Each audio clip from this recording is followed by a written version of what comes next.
Bonsoir à tous, vous êtes sur France 24, c'est l'heure du journal de l'Afrique, soyez les bienvenus. À la une, en République démocratique du Congo, 26 prévenus condamnés à mort par la justice militaire pour leur participation à la rébellion du M23. 21 personnes en fuite étaient absentes du procès, dont le principal accusé Corneille Nangaa. Tous les prévenus ont été reconnus coupables de leurs charges, compte rendu du procès en début d'édition. Au Kenya, nouveau rassemblement contre le pouvoir. Ce jeudi à Nairobi, des affrontements ont opposé les manifestants aux forces de l'ordre, alors que Reporters sans frontières dénonce des violences contre les journalistes commises par la police. Enfin, on termine avec une médaille d'or historique pour l'Afrique, celle obtenue par le sprinter botswanais Letsile Teboro au finale du 200 mètres. C'est la première fois qu'un Africain est champion olympique de l'épreuve, également la première médaille d'or de l'histoire du Botswana.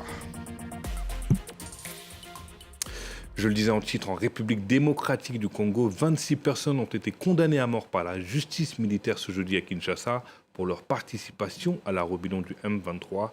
Elles étaient poursuivies pour crimes de guerre, participation à un mouvement insurrectionnel ou trahison. Parmi les 26 condamnés, 21 sont en fuite, dont le principal accusé Corneille Nangaa, ancien président de la Commission électorale nationale.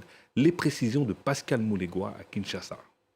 Trahison, participation à un mouvement insurrectionnel et crimes de guerre, toutes ces infractions ont été mises à charge sans circonstances atténuantes à Corneille Nangaa, le président du M23 Bertrand Bisimwa et le chef des rebelles Sultani Makenga ainsi que ce porte-parole. Au total, 26 personnes écopent de cette peine, mais seulement 5 personnes sont détenues et donc ont comparu, la vingtaine d'autres se trouvant dans des zones conquises par les rebelles du M23. Cette condamnation est sévère, symbolique, mais surtout dissuasive, selon les ministres de la Justice, à la base de l'ouverture de ces procès. C'est plus qu'une satisfaction que de voir de quelle manière la Cour militaire a dit le droit, alors le bon droit. Ces peines ont été de manière équitable et juste arrêtées par la Cour militaire. Et nous allons nous assurer, évidemment pour des raisons pédagogiques, que toutes ces peines soient strictement appliquées. Ça servira de leçon à tous les Congolais qui vont encore s'amuser à trahir la République au profit des pays étrangers, en l'occurrence le Rwanda. Les avocats de la défense ont dénoncé un mal jugé qui fera l'objet d'un appel. Si je peux ne fût-ce que prendre le cas de Nangaa. D'abord, là, il y a une contradiction. Les ministères publics ne poursuivent pas pour trahison, mais la Cour les condamne pour trahison. Je n'ai pas bien compris. Mais on les condamne pour participation à un mouvement insurrectionnel. Pas de trahison également. Qu'est-ce qu'il a commis comme acte? Pas de trahison. Pour participer à un mouvement insurrectionnel. Quel est l'acte matériel qu'il a posé? On l'a commis. Sinon, seulement le simple fait de s'appeler Nangaa, c'est tout. Les personnes jugées ont également été condamnées au versement d'un 1 milliard de dollars en guise de réparation. La justice a ordonné la confiscation de leurs biens. La rébellion du M23 qui contrôle une centaine de localités, cités et villes comprises dans la province du Nord Kivu a qualifié ce procès de théâtral. En Tunisie, à la surprise générale, le Premier ministre Ahmed Achani a été limogé par le président Kais Saied. Annonce faite mercredi soir par la présidente dans un communiqué. Il a été remplacé dans la foulée par Kamal Madouri, 50 ans et ancien ministre des Affaires sociales. Les détails avec notre correspondance à Tunis, Lilia Blaise. Très peu d'informations ont filtré sur la décision de démettre de ses fonctions le Premier ministre Ahmed Achani, si ce n'est un bref communiqué publié par la page Facebook de la présidence tard dans la soirée de mercredi. Quelques heures plus tôt, le chef du gouvernement avait publié sur les réseaux sociaux plusieurs vidéos faisant état de son mandat, la hausse du salaire minimum, la gestion des ressources en eau ou encore quelques projets législatifs. Mais ces derniers jours, le président Kais Saied avait multiplié les visites dans plusieurs localités de la Tunisie où il a dénoncé l'état des infrastructures dans le pays, notamment les coupures d'eau et d'électricité à répétition ou encore l'état des transports publics. Alors le successeur d'Ahmed Achani, Kamal Madouri, ancien ministre des Affaires sociales, est un technocrate peu connu de l'opinion publique ou du monde politique. Il a fait une carrière principalement dans le social jusqu'à prendre la tête de la caisse d'assurance maladie en 2023, puis son poste au ministère des Affaires sociales. Dans le régime actuel consacré par la nouvelle constitution de 2022, le Premier ministre ministre a très peu de prérogatives dans un système présidentialiste et sa nomination arrive à un moment assez crucial en Tunisie puisqu'on est à 2 mois de l'élection présidentielle qui doit se tenir le 6 octobre prochain. Le président Kais Saied brigue d'ailleurs un nouveau mandat et une partie de ses rivaux potentiels ont rencontré des difficultés pour déposer leur dossier de candidature, sans compter qu'une partie de l'opposition politique est en prison.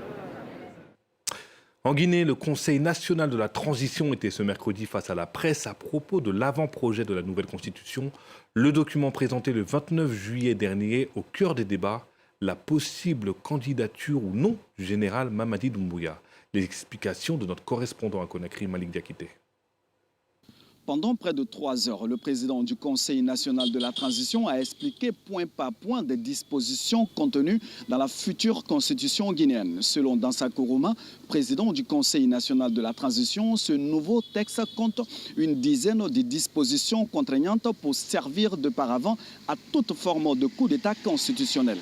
Interrogé sur le flou entretenu dans ce nouveau document autour de la possible candidature ou non du général Mamadi Doumbouya aux élections qui mettront fin à la transition, Dansa Kourouma reste évasif.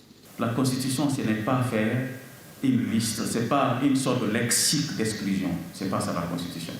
La Constitution établit les règles générales intemporelles qui résistent au temps et à la tentation des hommes. La Constitution ne personnalise pas, elle n'individualise pas, sinon elle devient une Constitution taillée sur mesure. Nulle Constitution dans le monde d'un pays en transition n'a énuméré une liste de personnes qui peuvent ou qui ne peuvent pas être candidats. Ce n'est pas à la Constitution de le faire, ce n'est pas son travail. Les principaux partis politiques et des organisations de la société civile ont déjà exprimé leur ferme opposition à cet avant-projet de constitution. Ils accusent les militaires au pouvoir de vouloir se présenter aux élections contrairement à l'article 46 de la charte de la transition qui dispose, je cite, « Le président et les membres du comité national du Rassemblement pour le développement ne peuvent faire acte de candidature ni aux élections nationales ni aux élections locales qui seront organisées pour marquer la fin de la transition. » En bref, des survivants et des proches de victimes du massacre de quelques 160 réfugiés Tutsis en août 2004 au Burundi ont déposé plusieurs plaintes pour génocide et crimes contre l'humanité. 3 plaintes pour génocide et crimes contre l'humanité ont été déposées au Burundi, en République démocratique du Congo, au Rwanda, pays dont sont originaires les auteurs présumés de ce massacre perpétré dans le camp de Gatumba, à l'ouest de Bujumbura, la capitale du Burundi. Au Kenya, 2e mois de protestation de la génération Z, des affrontements ont éclaté ce jeudi à Nairobi entre les manifestants et policiers, alors que Reporters sans frontières dénonce dans un communiqué des violences contre les journalistes commises par la police. 3 reporters ont été blessés par des tirs de grenades lacrymogènes à bout portant. Notre correspondante Olivia Bizot était sur place. Ce jeudi avait été annoncé comme une grande journée de mobilisation ici au Kenya. Les internautes l'avaient surnommé Nane Nane sur les réseaux sociaux, ce qui signifie 8-8 en swahili et qui fait référence au 8 août, un jour historique de manifestation au Kenya. Mais malgré une forte mobilisation sur les réseaux sociaux avant l'événement, les forces de sécurité ont encore une fois rendu les rassemblements presque impossibles. À chaque coin de rue, nous sommes bombardés de gaz lacrymogène. Nous sommes confrontés à la menace de balles réelles, frappés à coups de matraque et victimes d'arrestations illégales. Nous avons du mal à poursuivre nos objectifs ici. Nous n'essayons pas de causer du tort et de nuire aux entreprises ici. Nous essayons simplement de faire part de nos problèmes aux personnes qui sont censées nous écouter. La police tire des gaz lacrymogènes simplement parce que nous tenons un drapeau. Un de mes amis a été arrêté simplement pour avoir chanté l'hymne national. Les rassemblements ont commencé en juin en réponse à un projet de loi qui aurait augmenté les impôts. Sous pression, le président William Ruto a retiré ce projet de loi. Il a aussi limogé presque tous les membres de son gouvernement et il a nommé des membres clés de l'opposition. Mais pour beaucoup de Kenyans, ces mesures restent insuffisantes. Ils sont frustrés par la corruption systématique et par le chômage. Ils sont indignés par la violence policière. Depuis le début des manifestations, au moins 60 personnes ont été tuées et des dizaines de personnes sont toujours portées disparues. On s'arrête au Ghana qui se relève doucement d'une crise économique qui s'est répercutée sur le coût de la vie. Mais en juin dernier, le taux d'inflation est passé à 22,8%, son plus bas niveau depuis plus de 2 ans. Le pays a également conclu un accord avec ses créanciers pour la restructuration d'une dette internationale de 13 milliards de dollars. Voyez ce reportage de Julia Guggenheim, Justice Beidou et Théodore Abiou. Faute de revenus suffisants, Joséphine a presque divisé son budget alimentaire par 2. Ce jour-là, elle tente 4 échoppes avant de trouver des protéines à un prix acceptable pour elle. Vous le faites pour combien? S'il vous plaît, réduisez un peu votre prix pour moi. Auparavant, les escargots se vendaient à 20 cédis. Aujourd'hui, c'est 200 cédis pour seulement 3 ou 4 escargots. C'est trop cher. Depuis 2020, le Ghana traverse une crise économique majeure.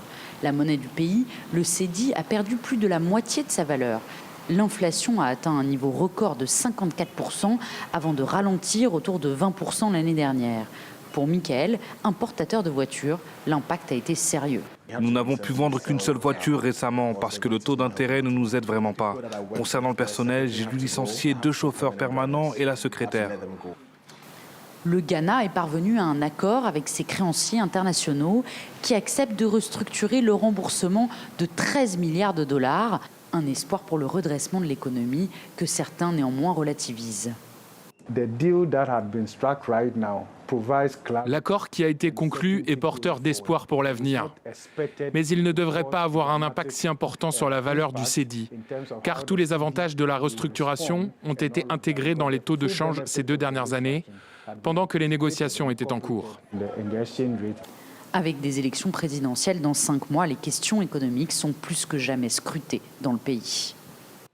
Allez, on ouvre notre page consacrée au JO et pour la première fois, le champion olympique du 200 mètres est africain. Il s'agit du Botswanais Letsile Taboko, 21 ans, qui s'est imposé en 19 secondes et 46 centièmes devant les Américains Kenneth Bednarek et Noah Lyles, seulement 3e.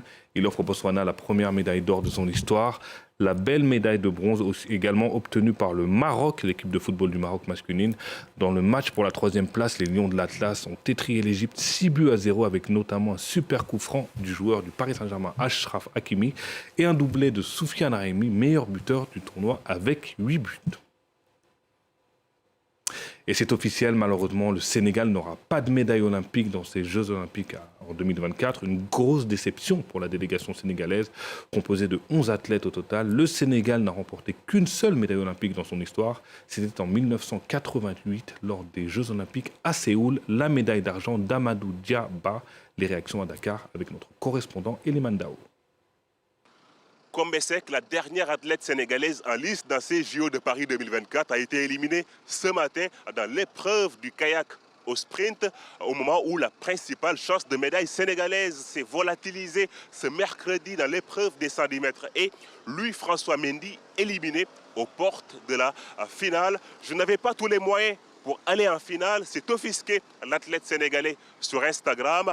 Il réclame plus de considération pour les athlètes sénégalais. 0 pointé pour la délégation sénégalaise. Et ce n'est pas une première, cela dure depuis les JO de Séoul en 1988, où le Sénégal court toujours derrière une médaille olympique. Et cela fait réagir à Dakar. Moi, je ne suis pas déçu, parce que je ne les attendais pas aux demi-finales même. Et Mendy, vraiment, on lui félicite, on félicite tout le monde. Le football est plus valorisé au Sénégal que les autres sports comme l'athlétisme. Il faut plus d'encadrement et d'investissement dans ces sports olympiques. Dans le niveau international, pour apprendre, pour pouvoir faire quelque chose, il faut que les moyens aussi ça joue.